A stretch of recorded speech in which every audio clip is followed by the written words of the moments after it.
नमस्ते। आज मेरे साथ शम्सुल इस्लाम साहब हैं। शम्सुल इस्लाम साहब का एक कुछ विषयों पे तो मुझे बहुत ही ज्ञान प्राप्त होता है और जनरल देश के बारे में, इतिहास के बारे में, संविधान के बारे में, पढ़ी-लिखी बातों के बारे में, पढ़ाई-लिखाई की बात होती है तो मैं इनसे ज़रूर वो रहता हूँ, इनके वीडियोज़ देखता हूँ, इनकी चीज़ों को पढ़ता हूँ, क्योंकि जितने डीप रिसर्च करके इन्होंने लिखा है, बहुत कम लोग मुझे मिले हैं। शम्सुल इस्लाम साहब, स्वागत है आपका। आज जी, देश के जी। लिए बड़ा दिन है, जो उस जी, तरह जी, से बहुत नहीं बड़ा मनाया दिन। जाता है। आज संविधान दिवस है, मैं अपने दर्शकों को बता दूं, 1949, आज से 73 साल पहले देश के संविधान को आज हम लोगों ने मान लिया था लागू 26 जनवरी को, क्योंकि हमारा इमोशनल अटैचमेंट था 26 जनवरी से। देश की स्वतंत्रता हम दिवस उसी को मनाना चाहते थे, वो एक अलग इशू है। 26 नवंबर को हमारा संविधान बनकर तैयार हो गया था, वो संविधान दिवस के रूप में ही जाना जाता है। शमसुल साहब, मैं आपसे जो पहली चीज, जब संविधान दिवस की बात आती है, तो जो हमारे संविधान निर्माताओं ने, डॉक्टर अंबेडकर ने, डॉक्टर राजेंद्र प्रसाद ने, जवाहरलाल नेहरू ने, एक पूरी गैलेक्सी ऑफ वो थे, जो उन्होंने परिकल्पना की थी। और 70-75 साल आगे का देखना थोड़ा मुश्किल होता है। आज की जो जो अभी हमारे जो निजाम है और जो लोग अब जिनके हाथ में देश की बागडोर है, ये संविधान को दूसरे ढंग से देख रहे हैं। चाहे वो सीएए का मामला हो, चाहे 370 का मामला हो, यूनिफॉर्म सिविल कोड हो, आप कुछ भी उठा के देख लीजिए। हिंदी हिंदू हिंदुस्तान हो, वो कहते हैं कि हिंदी में डॉक्टरी की पढ़ाई भी हिंदी में करो, इत्यादि इत्यादि। तो पहली बात तो मैं आपसे ये पूछूंगा कि 1949 में 2-2.5 साल की मेहनत के बाद 300-400 लोगों ने अपना दिमाग, 300 लोगों ने अपना दिमाग लगा के इसको बनाया, और आज उसमें क्या इतने चेंज आने की जरूरत हो गई है जैसा लगता है? नहीं, आनंद भाई साहब, आपने तो सबको बधाई दी और सब आपको बधाई भी दे रहे होंगे, जो आप तक बाद में कमेंट के ज़रिए पहुँचेगी कि आज हमारा संविधान दिवस है। ये बहुत अज़ीम, बहुत महान दिन है।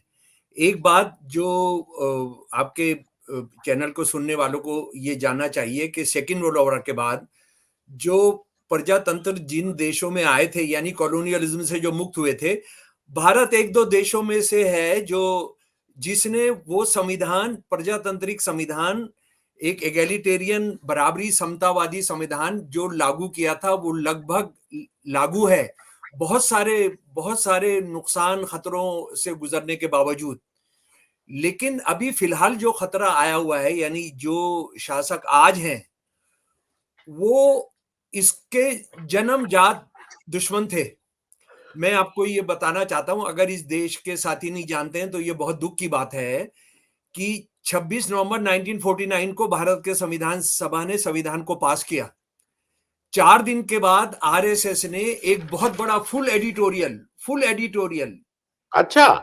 आधा ऑर्गेनाइजर में आमतौर पर 3-4 एडिटोरियल होते हैं, इस पेज पर ये फुल एडिटोरियल है और इसका नाम है द कॉन्स्टिट्यूशन। इसको रद्द कर दिया, इसको रद्द कर दिया। और जो लिखा दरअसल उसका मैं आपको पढ़कर सुना रहा हूं, वो जो है बहुत जरूरी है उसको जानना। ये 30 नवंबर 1949 को, 4 दिन के बाद, जी, हमारे संविधान में प्राचीन भारत में लाजवाब संवैधानिक विकास का कोई उल्लेख नहीं है। मनु की विधि स्पार्टा के लाइकरगुअस या ईरान के सोलोन के बहुत पहले लिखी गई थी। आज तक इस विधि की जो मनुस्मृति में उल्लिखित है, विश्व भर में सराहना की जाती रही है। और और वह स्वयं स्फूर्त धार्मिक नियम पालन तथा समान रूपता पैदा करती है, लेकिन हमारे संवैधानिक पंडितों के लिए उसका कोई अर्थ नहीं है। इस लंबे एडिटोरियल में यहीं पर बात खत्म नहीं होती है। वो कहते हैं कि एडल्ट फ्रेंचाइज जो दिया है वो नहीं चलेगा। इस देश के लोग अशिक्षित हैं, इस देश के लोग जो है वो जानते नहीं है, पॉलिटिकल उनकी समझदारी नहीं है, तो उसमें नहीं चलेगा। तीसरी बात वो ये कह रहे हैं कि राष्ट्रपति को जो सरकारों को, प्रांतों की सरकारों को डिसमिस करने का अधिकार है, वो बहुत बढ़िया अधिकार है। वो बहुत बढ़िया अधिकार है। और हम इस संविधान, भाई संविधान कोई ऐसी चीज तो नहीं है ना कि बस सिर्फ देखकर और पूजने की चीज है। जैसे देश को आज ये बना दिया देश महान, देश का मतलब लोग होते हैं, संविधान का मतलब वो कैसे लागू होता है। संविधान के आधार क्या है? प्रजातंत्र।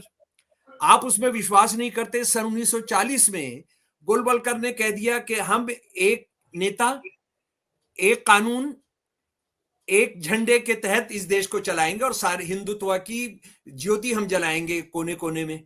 फिर उसके बाद दूसरा है इसका फेडरलिज्म, संघ राज्य का। उन्होंने कह दिया कि हम सबसे पहले जो काम करना होगा, सबसे पहले ये काम करना होगा कि हमने संघ राज्य को खत्म करना होगा। ये एक चैप्टर है बंच ऑफ थॉट के अंदर, ये संघ राज्य जो है हमने उसको पूरा का पूरा खत्म करना होगा। और सबसे पहला काम जो भी अगर राष्ट्रभक्त पावर के अंदर आएंगे तो उन्होंने सबसे पहले काम यह है कि कोई भी गंध भी अगर फेडरलिज्म की है तो उसको आपने खत्म करना होगा, उसको मिटा देना होगा। तो ये संविधान, इस संविधान के बारे में इनकी ये राय थी। और उससे पहले सावरकर साहब लिख ही चुके थे कि मनुस्मृति जो है हिंदू लॉ है और वो चारों वेदों के बाद सबसे पूजनीय है जी। लेकिन सवाल है कि ये सब मानने वाले फिर इस संविधान की शपथ लेकर क्या करने आए हैं यहां पर, उसको समझना हमने बहुत ज्यादा जरूरी है। देखिए, मोदी साहब अपने आप को कहते हैं कि मैं हिंदू राष्ट्रवादी हूं और मैं आरएसएस का सदस्य हूं, और मैं जो आज नेता हूं वो नेता मैं हूं, मुझे गोलवलकर साहब ने ग्रूम किया है इस पद के अंदर। और आरएसएस का जो मेंबर है वो साल में एक बार प्रतिज्ञा लेता है और उस प्रतिज्ञा में वो ये कहता है कि हम हिंदू राष्ट्र को बढ़ाने के लिए पैदा हुए हैं और उसको सुरक्षित रखेंगे। वो भारत के इस संविधान की शपथ लेकर प्रधानमंत्री बने हैं, लेकिन हर साल जो वो शपथ ले रहे हैं, हर साल वो ये शपथ ले रहे हैं कि हम हिंदू राष्ट्र बनाएंगे और हिंदू राष्ट्र की सेवा के लिए हम पैदा हुए हैं। तो ये सवाल तो कोर्ट ने पूछना चाहिए, ये सवाल तो राष्ट्रपति ने पूछ लेना चाहिए था, लेकिन उनसे कभी नहीं पूछा जाता है। तो असली मामला यह है कि वो आए हैं अंदर से इसका सत्यानाश करने के लिए। उन्होंने ये तय किया। और आप जानते हैं कि जब पिछली बार अटल बिहारी वाजपेयी की सरकार थी तो कितने आयोग बिठाए गए थे, लेकिन उसमें सारा देश में एक ऐसा विद्रोह से हो गया था कि उन्होंने एक आयोग भी बिठा दिया था, शायद वेंकटरमन या कोई चीफ जस्टिस थे रिटायर्ड सुप्रीम कोर्ट के, पर उस पर बहुत हंगामा हो गया था। लेकिन उसके बाद वो बराबर लगे हैं उसको खत्म करने में। जी। हमारी पहली एक सरकार है जिसके खिलाफ सुप्रीम कोर्ट ने राज्यों की प्रजातंत्र को खत्म करने के बारे में फैसले दिए। आप लोक आयुक्त की नियुक्ति नहीं कर रहे हैं, आप इलेक्शन कमीशन में जो कुछ कर रहे हैं आपके सामने है। उसके बाद आप चीफ इंफॉर्मेशन ऑफिसर के साथ जो घपला कर रहे हैं, आप जो है ईडी का जो घपला कर रहे हैं, वो सारे के सारे, इससे ज्यादा लताड़ा किसी कोर्ट्स ने किसी सरकार को है नहीं भाई साहब। शमशुल साहब, मैं एक और चीज, क्योंकि मैं जरा आपसे समझ लूं आपकी नजर से जो मैं समझता हूं। देखिए, मैं बार बार कहता हूं, अपने कई जगह मुझे लोग कहते हैं कि इतना I am a practising Hindu, मैं रोज पूजा करने वाला हिंदू हूं। और जो मैं कॉन्स्टिट्यूशन को जितना मैं समझा हूं अपनी एक नॉर्मल बुद्धि से, सेकुलर स्टेट का मतलब जो मैंने समझा है कि इस राष्ट्र का कोई रिलीजन नहीं होता है। आप अपने घर में अपना रिलीजन प्रैक्टिस करिए। सेकुलर का मतलब जो ये समझाते हैं कि नहीं, कोई रिलीजन ही को नहीं मानना नहीं है। I am a secular but I practice my own religion जो within the four walls of my home.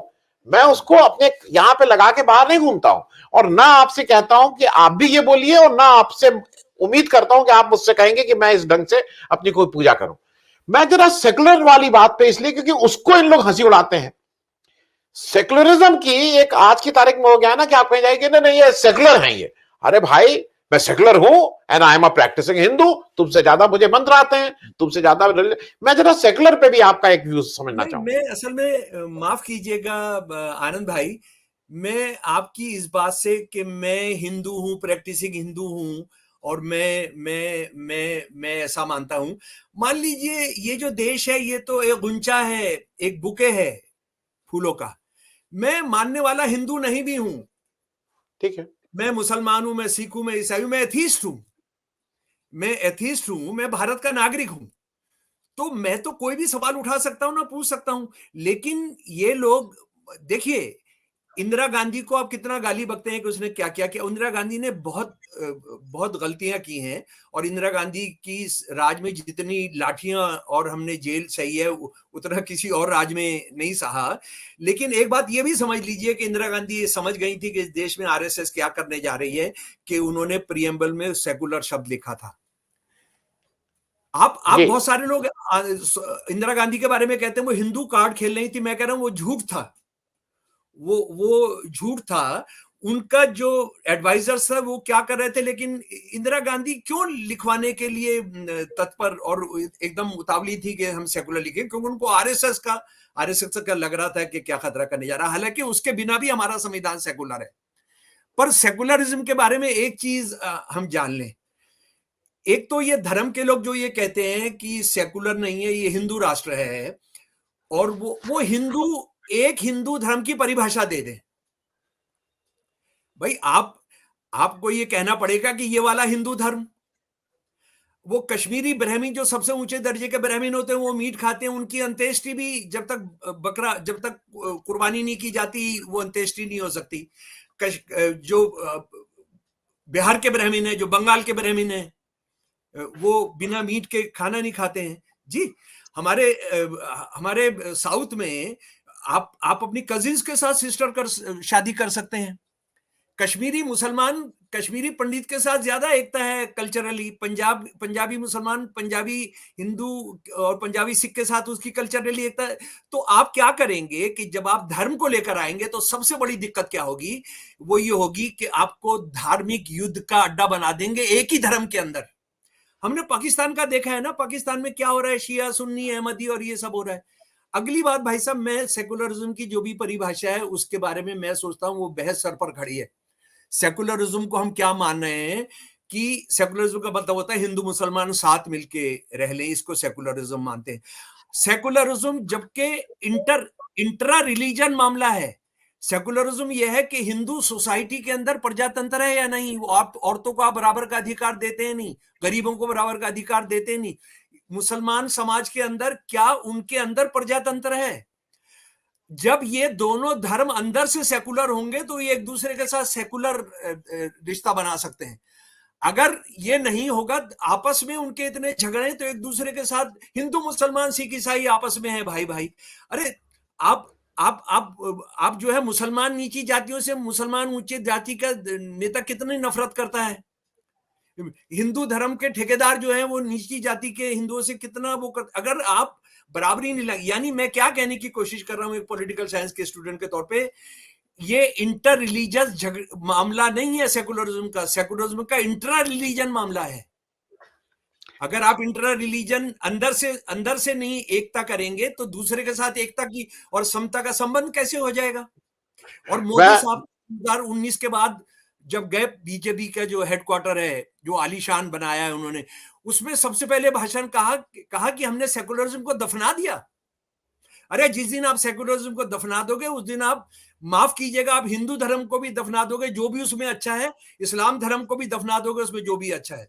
आप विवेकानंद को बदनाम कर रहे होंगे। जी जी नहीं, मैं शमसुल साहब शायद मैं अपनी बात आपको ठीक से कह नहीं पाया। मैं फिर से कह रहा हूं, मैं जो सेकुलरिज्म जितना मैं समझता हूं, और वो secularism is your personal belief. आप अपने घर में मानिए ना मानिए, आप किसकी पूजा करिए किसकी मत करिए, इबादत करिए सजदा करिए, ये आपके घर में है।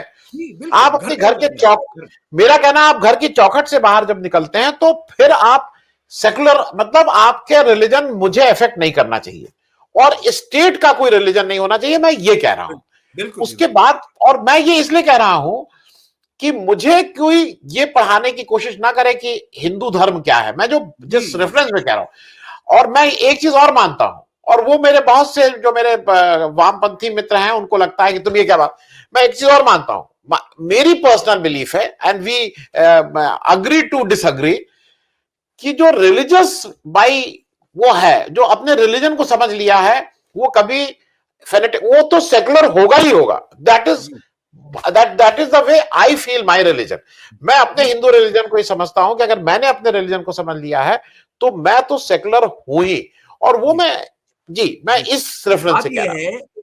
हम हिंदू धर्म को अगर हिंदुत्व से अलग नहीं करेंगे, हिंदुत्व नफरत वाली चीज है, हिंदुत्व लड़ाने वाली चीज है। हिंदुत्व ये कहती है मुसलमान हिंदू साथ ही नहीं रह सकते, हिंदुइज्म नहीं कहता है। विवेकानंद जी ने नहीं कहा ये। विवेकानंद जी ने कहा कि हमने हमने मसावत, समता इस्लाम से सीखी, और इस्लाम का शरीर और हिंदू धर्म की आत्मा, वेदांत की आत्मा इस देश की मुक्ति है। और दूसरी बात ये, इस्लाम और इस्लामिज्म से हमको फर्क करना चाहिए। इस्लाम यस, इस्लाम जो है बराबरी का मैसेज देता है, लेकिन इस्लामिज्म जो है वो औरत विरोधी, इस्लाम धर्म को औरत विरोधी, गरीब विरोधी और गुंडों के हाथों में खेलने का धर्म बना देता है। तो हमको जी, अंतर करना चाहिए, इस्लाम, इस्लामिज्म, हिंदुइज्म और हिंदुत्व। और क्या अंतर है बुनियादी तौर पर अगर समझना चाहते हैं, एक महान हिंदू को हिंदुत्ववादियों ने मारा था, ये अंतर समझ लीजिए आप। अब जैसे ये राहुल गांधी के रामनामी दुशाला ओढ़ने पर हो रहा है, वो उसको हो रहा है कि वो पूरा असली हिंदू नहीं है ना। आप असली हिंदू हैं तो आप मनुस्मृति को, भारत का संविधान लागू कराना चाहते हैं जिसमें हिंदू औरत और हिंदू धर्म में शूद्र जो है उनको आप इंसान नहीं मानेंगे। अच्छा, और जो दुशाला ओढ़ा है, आपका जो ऊपर का सीधा होगा वो नीचे से तो उल्टा होगा ही होगा। तो आप धर्म को एक माहौल बना देंगे, आप धर्म को एक चंडू खाने के हंसी मजाक का मुद्दा बना देंगे। धर्म एक बहुत गंभीर मामला है।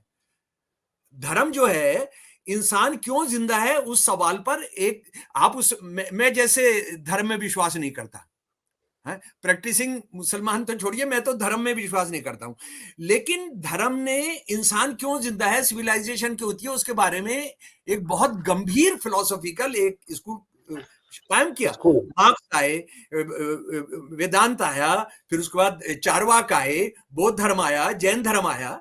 ये धर्मों के रूप में ही आए ना। और जो विज्ञान से पहले तो धर्म ही लोगों को जोड़ने और अपनी बात कहने का मौका देता था।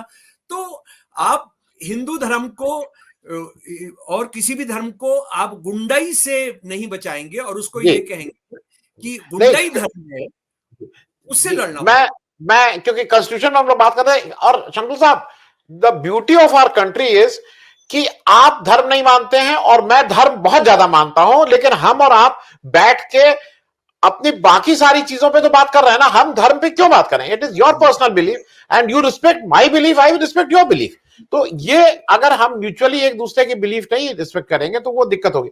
मैं कॉन्स्टिट्यूशन को खत्म करने से पहले इसको एक आपसे आखिरी हो, शायद दुनिया का अकेला ऐसा है कि जब जब हमारा संविधान लागू होता है तो वन स्ट्रोक ऑफ पेन से काला पीला गोरा ऊपर नीचे अगड़ा पिछड़ा हिंदू मुस्लिम आदमी औरत सबको जो राइट टू वोट दिया गया है, वो राइट टू वोट शायद दुनिया में ना ऐसा हुआ है और ना आज तक ऐसा आगे किसी ने किया है। We are the only country जिसने एक स्ट्रोक से पूरे देश को मिला है, और शायद ये हमारी स्ट्रेंथ है। मैं इस पे एक जल्दी से एक टिप्पणी आपसे। देखिए, बहुत सारे लोग ये कहते हैं कि अमेरिकी संविधान बहुत शानदार है, इंग्लैंड का संविधान, उसने प्रजातंत्र दिया, ये सब दिया। ये एक झूठ है।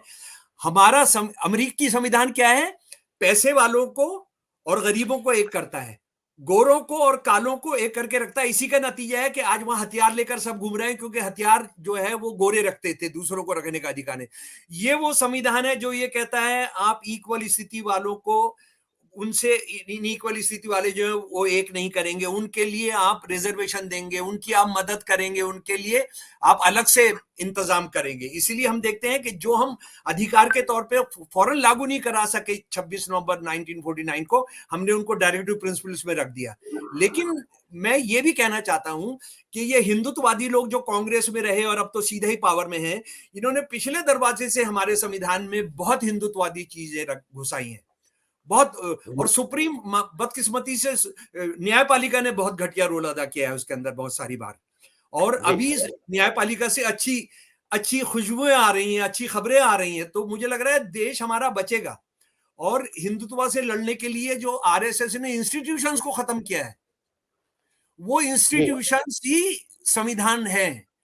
संविधान अपने आप में कुछ नहीं होता है, देश अपने आप में कुछ नहीं होता है। तो मैं सोचता हूं कि सुप्रीम कोर्ट आज जो स्टैंड ले रही है, और हमारा संविधान जो है, मैं कहता हूं अमेरिका, इंग्लैंड, फ्रांस, दुनिया का क्या होता रहा हो, इसने कहा गरीबों को जिंदा रहने का होगा और अमीरों पर अंकुश लगाया जाएगा। और जो फिर अमेरिका ने कहा अमीर भी अमीर रहेंगे और गरीब भी साथ रहेंगे। ये नहीं हो सकता था, ये बाबा साहब ने उठा दिया। ये बाबा साहब ने उद्देश्य प्रस्ताव के अंदर उठा दिया कि आपने नेशनलाइज करना पड़ेगा और सोशलिज्म लाना पड़ेगा। इसको खत्म करने पे लगे। ये दूसरी गाली सोशलिज्म को कहते हैं। विवेकानंद कहते हैं मैं सोशलिस्ट हूं। विवेकानंद कहते हैं कि लेनिन का जो इनकलाब आया वो क्या हुआ क्या नहीं हुआ, रूस में क्या हुआ, लेकिन उन्होंने सबको बराबर कर दिया। जी, मैं शम्सा समाप्त करने से पहले दर्शकों को एक चीज और याद दिला दूं। हम सब लोग वेस्ट की तरफ देखते हैं, अमेरिका की तरफ देखते हैं, बहुत डेवलप, हाईली डेवलप, बहुत अच्छा। एक चीज हरदम याद रखिएगा, गांधी ने इस देश को अहिंसा दी, ऐसा हथियार दिया कि अमेरिका में आज जो मेरे जानने वाले कहते हैं getting a medicine, getting a शराब, getting a driving licence is more difficult. Buying, आपको कोई लाइसेंस की जरूरत नहीं, जाइए और जो हथियार उठाना उठा लीजिए। कोका कोला खरीदना है ना, 18 साल से बड़े होने चाहिए। कोका कोला जो खरीदना है, नहीं मिलेगा। बहुत सारी यूनिवर्सिटीज के अंदर कोका कोला बेचने की पाबंदी है, पेप्सी बेचने की पाबंदी है, लेकिन हथियार आप कहीं भी जाके खरीद सकते हैं। अक्रॉस दी वो जी, आपने अक्रॉस दी वो जी, ये मैं बताना चाहता हूं कि बहुत सारे आरएसएस के लोग और हिंदू सेवा संघ के लोग अमेरिका गए हुए हैं, वहां की प्रजातंत्र की तारीफ नहीं कर रहे हैं, वहां जाके हिंदू राष्ट्र बनाने के लिए कर रहे हैं। 300% हिंदू बढ़ गए अमेरिका के अंदर। ये सारे के सारे भारत माँ में नहीं रुके हैं, भारत माँ की सेवा करने के लिए नहीं रुके हैं, ये वहां का फायदा उठा रहे हैं और वहां जाकर यहाँ हिंदुत्ववादी संगठनों को पैसा भेजते हैं। मैं जिस रेफरेंस से कह रहा हूं ना कि संविधान के बियॉन्ड जो गांधी ने इस देश को दे दिया है, इतना दे दिया है कि उसी को अगर आप कर लीजिए तो आप दुनिया पे राज करेंगे। विश्व गुरु आप बिना गांधी के नहीं बन सकते हैं, आपको गांधी ही विश्व गुरु बना सकता है, इसमें कहीं कोई दो राय नहीं। बहुत बहुत धन्यवाद शम्स साहब ज्वाइन करने के लिए। Thank you so much.